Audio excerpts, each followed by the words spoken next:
हम लोग भारतीय संविधान पढ़ रहे थे और भारतीय संविधान में हमने भारतीय संविधान का भाग 1 और भाग 2 कंप्लीट कर लिया था। भाग 2 में हमने लास्ट नागरिकता के बारे में सारे प्रावधान पढ़े थे, सारे आर्टिकल पढ़े थे। उसके बाद सारे और भी प्रावधान पढ़े थे कि नागरिकता कैसे ली जा सकती है, नागरिकता कैसे त्यागी जा सकती है, नागरिकता से संबंधित और जो तथ्य थे उनके बारे में भी हमने सारी बात की थी।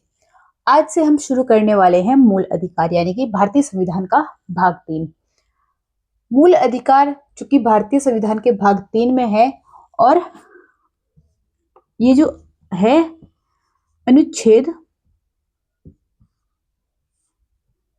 12 से 35 तक है, यानी कि भारतीय संविधान का जो भाग 3 है वो अनुच्छेद 12 से 35 तक है, जिसमें कि मूल अधिकारों का प्रावधान है।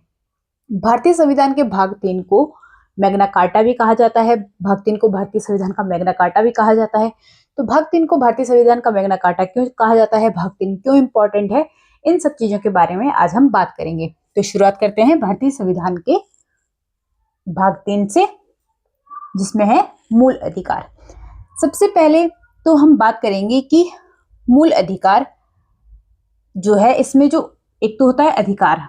अधिकार हम सबको पता है कि अधिकार क्या होता है। जैसे कि घर में भी हम देख लें कि मतलब किसी भी चीज के लिए ये हमारा अधिकार है। जैसे घर में हम बोले कि खाना खाना हमारा अधिकार है, या फिर पापा की प्रॉपर्टी में हमारा अधिकार है। इस तरह की चीजें, बहुत सारे अधिकार हो सकते हैं, लेकिन उसके आगे लग गया है मूल शब्द। अब मूल शब्द से जो है वो इन अधिकारों की का जो महत्व है वो बढ़ जाता है। भारतीय संविधान का जो भाग 3 है ये मूल अधिकारों की बात करता है। वैसे हमारे जीवन में बहुत सारे हमारे पास अधिकार होते हैं, लेकिन भारतीय संविधान का जो भाग 3 है वो मूल अधिकारों की बात करता है, यानी कि इसमें वो अधिकार आते हैं जिनको समाप्त करना मुश्किल है। ठीक है, अधिकार जैसे कि है संविधान में ही, अगर अधिकारों की हम बात करें तो 2 प्रकार के अधिकार होते हैं, विधिक अधिकार और मूल अधिकार। विधिक अधिकार क्या होते हैं कि बार बार विधियां बनाई जाती है, विधि यानी कि कानून बनाए जाते हैं और आपको नए नए अधिकार दिए जाते हैं। फिर अगला जो आता है वो आते हैं मूल अधिकार। मूल अधिकार जो होते हैं,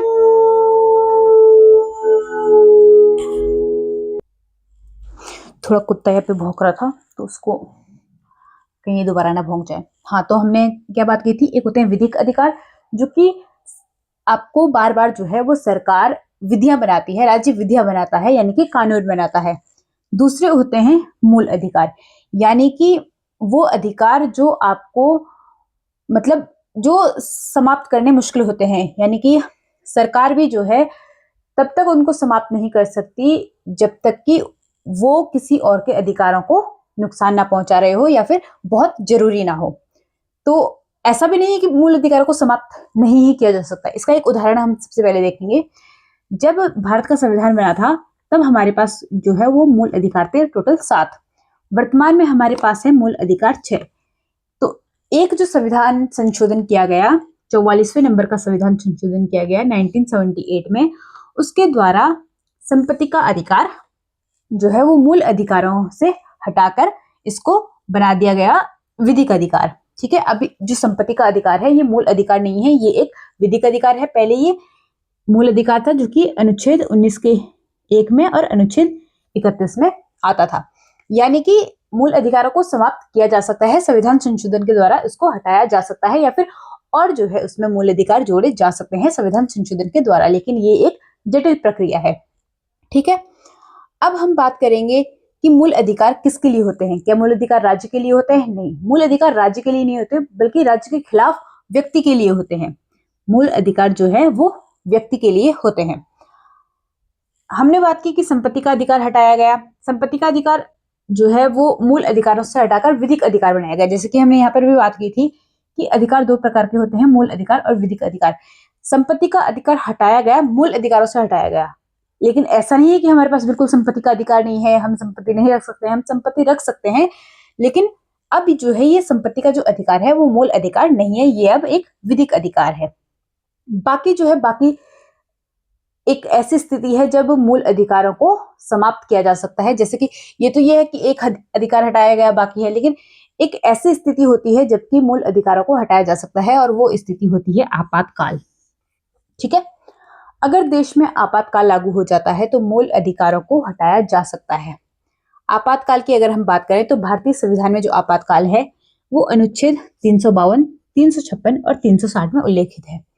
352 में जो आपातकाल है ये आपातकाल के बारे में बात किया गया है, और 356 में जो है वो राज्य आपातकाल यानी कि राष्ट्रपति शासन के बारे में बात की गई है, और 360 में जो है ये वित्तीय आपातकाल के बारे में बात की गई है। ठीक है, वित्तीय आपातकाल अभी तक एक भी बार जो है वो भारत में नहीं लगा है। अब जो आपातकाल, अब इन अनुच्छेदों के बारे में जब ये चीजें आएंगी तब हम पढ़ेंगे, अभी से हम पढ़ने लग गए तो हम मूल अधिकारों से पूरा भटक जाएंगे। तो हम अभी सीधा ये जानेंगे कि आपातकाल के दौरान मूल अधिकारों को समाप्त किया जा सकता है, लेकिन फिर भी दो ऐसे मूल अधिकार हैं जिनको समाप्त आपातकाल के दौरान भी नहीं किया जा सकता। वो है अनुच्छेद 21, अनुच्छेद 20 और अनुच्छेद 21। अनुच्छेद 20 और अनुच्छेद 21 ऐसे अधिकार हैं हमारे पास, भारतीय नागरिकों के पास, जो कभी भी आपके समाप्त नहीं हो सकते, चाहे आपातकाल लग जाए चाहे कुछ भी हो जाए, अनुच्छेद 20 और अनुच्छेद 21 समाप्त नहीं हो सकता। अब आपके मन में आ रहा होगा कि ऐसा अनुच्छेद 20 और अनुच्छेद 21 में ऐसा क्या है, तो वो हम यहाँ नहीं बताएंगे। आगे हमने जो मूल अधिकार है अनुच्छेद 12 से अनुच्छेद 35 तक, उसको पूरा डिटेल से बताना है। तो यहाँ पे हम सीधा सीधा मोटा मोटा आपको आंकड़ा बता रहे हैं। तो अनुच्छेद 20 और अनुच्छेद 21 जो है वो आपातकाल के दौरान भी समाप्त नहीं किए जा सकते। अब हम बात करेंगे जो है ये मूल अधिकार जो है उसके इतिहास की, यानी कि जो अधिकार है, मूल अधिकार जो है वो भारतीय संविधान में कैसे जोड़े गए हैं, इनकी मांग कब की गई, किसके द्वारा की गई, इसके बारे में हम बात करेंगे। इतिहास की अगर हम मूल अधिकार की बात करें तो मूल अधिकार की जो मांग की थी ये 1931 में सबसे पहले की गई थी वल्लभ भाई पटेल जी के द्वारा। वल्लभ भाई पटेल जी के द्वारा 1931 में जो कांग्रेस का कराची अधिवेशन था, कराची अब जो है ये पाकिस्तान का भाग है, लेकिन उस समय भारत का ही हिस्सा हुआ करता था, क्योंकि उस समय एक ही हुआ करता था, विभाजन नहीं हुआ था, तो कराची भारत का हिस्सा हुआ करता था। अब 1931 में कराची में एक अधिवेशन होता है जिसमें वल्लभ भाई पटेल जी के द्वारा जो है वो सबसे पहली बार मूल अधिकारों की मांग की जाती है। इसके बाद जो है बहुत से लोग मूल अधिकारों की मांग करते हैं, लेकिन हम सबसे पहले की अगर हम बात करें तो वल्लभ भाई पटेल कराची अधिवेशन में सबसे पहले मूल अधिकारों की मांग करते हैं कि हमको मूल अधिकार चाहिए। फिर बात आती है प्रारूप की। जो मूल अधिकार की मांग की गई थी उसका जो प्रारूप है वो किसने तैयार किया था? सबसे पहले जो मूल अधिकार हैं हमारे, उसका प्रारूप किसने तैयार किया था? तो वो तैयार किया था जवाहरलाल नेहरू ने। जवाहरलाल नेहरू जो कि भारत के पहले प्रधानमंत्री भी रहे हैं, उन्होंने जो है वो मूल अधिकारों का प्रारूप तैयार किया था। अब हमारे जो संविधान है उसके इतिहास में फ्रांस क्यों महत्वपूर्ण है?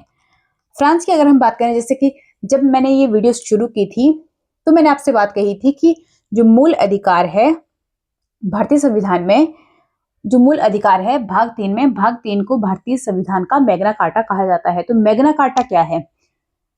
फ्रांस जो देश है, सबसे पहले फ्रांस देश में मूल अधिकार दिए गए थे। फ्रांस देश ने सबसे पहले अपने देश के नागरिकों को मूल अधिकार दिए थे, और फ्रांस देश में जो है वो मूल अधिकारों को मैग्ना कार्टा कहा जाता है।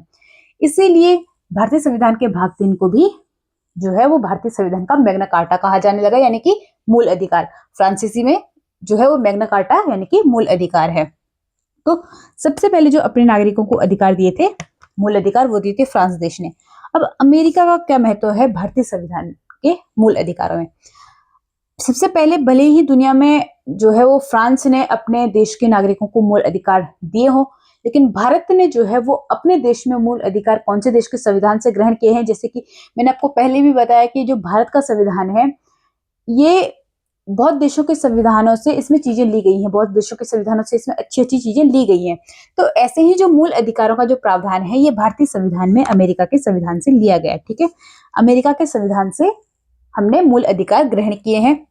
तो फ्रांस ने सबसे पहले अपने नागरिकों को दिए, और हमने जो लिए हैं हमने लिए हैं अमेरिका के संविधान से। अब बात होती है कि चलो हमने बता दिया कि मूल अधिकार बहुत जरूरी है, या फिर मूल अधिकार आसानी से समाप्त नहीं किए जा सकते, और हमारे पास 6 मूल अधिकार हैं जिनकी हम आगे बात करेंगे।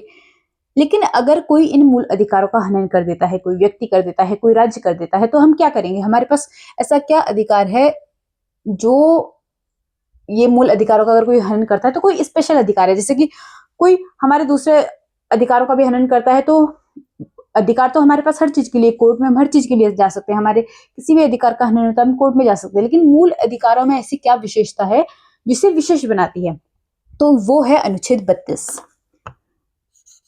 ठीक है, अनुच्छेद 32 की हम बात करें, इसको जो है वो मूल अधिकारों का संरक्षक भी कहा जाता है।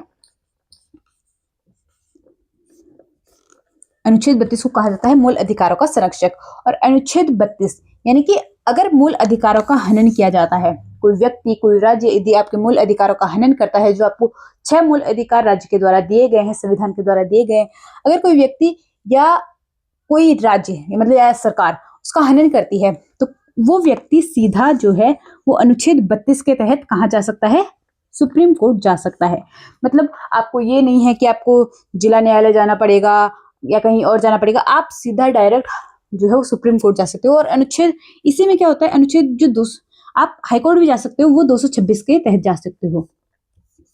अनुच्छेद 226 के तहत आप जो है वो मूल अधिकारों के हनन के लिए हाईकोर्ट जा सकते हो, और अगर आपको सीधा सुप्रीम कोर्ट जाना है तो आप डायरेक्ट सुप्रीम कोर्ट भी जा सकते हो। अगर कोई और हमारे साथ कुछ भी होता है तो हम सबसे पहले क्या होता है, सबसे पहले हम जिला न्यायालय में जाते हैं, फिर हाई कोर्ट में जाते हैं, फिर जाके अगर हम वहां से संतुष्ट नहीं होते तो हम सुप्रीम कोर्ट में जाते हैं। लेकिन जो मूल अधिकार है ये हमारे लिए विशेष इसीलिए है क्योंकि अगर इसका किसी ने हनन किया तो हम सीधे अनुच्छेद 32 के तहत सीधा सुप्रीम कोर्ट जा सकते हैं। तो आज हमने ये बात की मूल अधिकारों के बारे में। मूल अधिकारों का हमने खाका आज खींचा।